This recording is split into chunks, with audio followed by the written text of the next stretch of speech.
Hello friends, welcome back to the channel. दोस्तों, इस video में हम डिश टीवी इंडिया लिमिटेड के लिए एक खबर है उसको हम चर्चा करेंगे। लेकिन उससे पहले आप लोगों से रिक्वेस्ट करना चाहूँगा, अगर आप इस प्लेटफॉर्म को पहली बार देख रहे हैं, मेक श्योर कि सब्सक्राइब करके बेल आइकन को हिट कर लीजिए। और डीमेट या ट्रेडिंग अकाउंट के लिए नीचे देखिएगा, एक डिस्क्रिप्शन बॉक्स में लिंक आपको मिल जाएगा। दोस्तों, डिश टीवी इंडिया लिमिटेड अगर हम प्रीवियस ट्रेडिंग सेशन में देखेंगे तो 17.80 के ऊपर बंद हुआ, 18.515 के ऊपर ओपन हुआ, 17.45 का लो और 18.55 का high. 83,97,787 total volume, market cap है 3,277 करोड़ रुपए। चलिए सीधे खबर की बात करते हैं।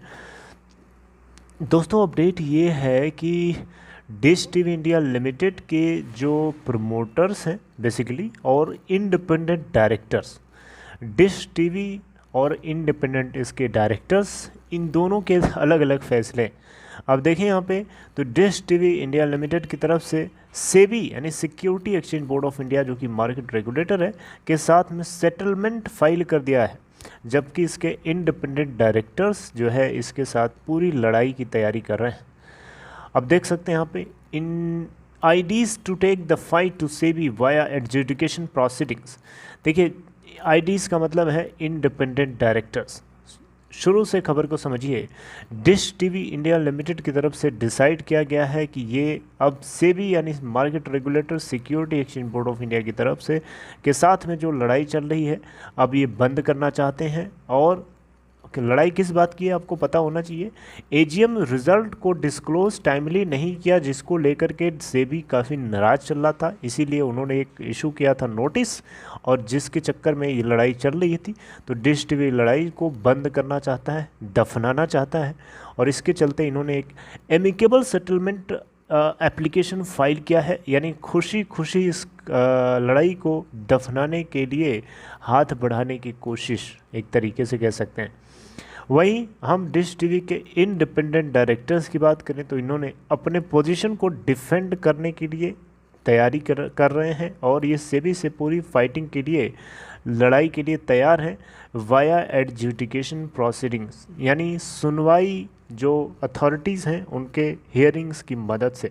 देखिए, एक्स पार्टी ऑर्डर जो है 7 मार्च को सेबी के होल टाइम एस मेंबर एस के मोहांटे की तरफ से इशू कर दिया गया था, पास कर दिया गया था x party interim order against dish TV और इसके कुछ की मैनेजमेंट एम्प्लॉयज़, जिसमें आईडीज़ भी शामिल हैं।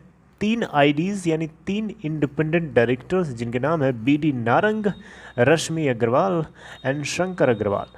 एंड एक्स पार्टी इंजंक्शन को मेनली डायरेक्ट या कमांड किया जाता है रिस्ट्रेन करने के लिए, रोकने के लिए, बाधित करने के लिए, राइट। और ये ग्रांट किया जाता है केवल 1 पार्टी की सुनवाई के ऊपर इन मैटर्स ऑफ अर्जेंसी, बिना किसी नोटिस जारी किए अदर पार्टीज़ को जो इन्वॉल्व है।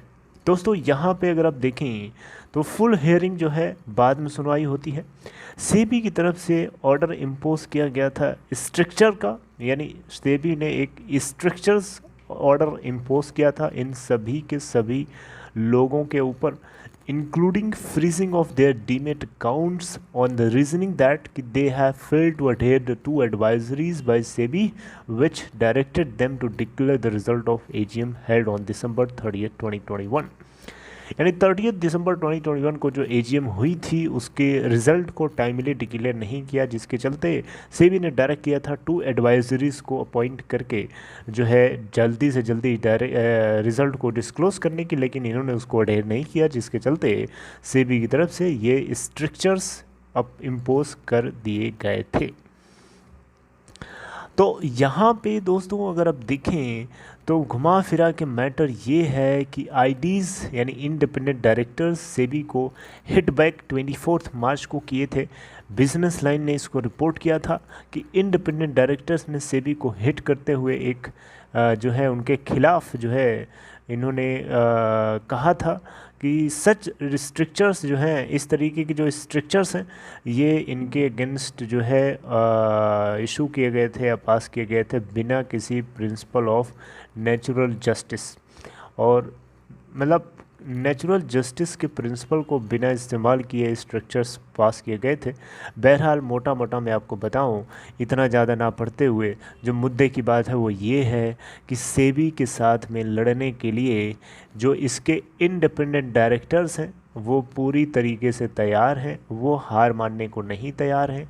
वो एडजुडिकेटिंग अथॉरिटीज़ की मदद से सेबी को चैलेंज करने की पूरी तैयारी में है। Settlement securities and appellate tribunal, जो कि पता है ये अपीलेट ट्रिब्यूनल है, security and exchange board of India के अगेंस्ट कोई अगर ऑर्डर पास कर रहा है या कोई उसके खिलाफ लड़ना चाहता है तो यहाँ एप्लीकेशन लगा सकता है। तो यहाँ पे आप देख सकते हैं ये भी एडजुडिकेटिंग अथॉरिटीज़ का एक पार्ट है। तो इससे भी यहाँ पे सेबी को चैलेंज करने के लिए डिश टीवी के इंडिपेंडेंट डायरेक्टर्स कोशिश कर रहे हैं।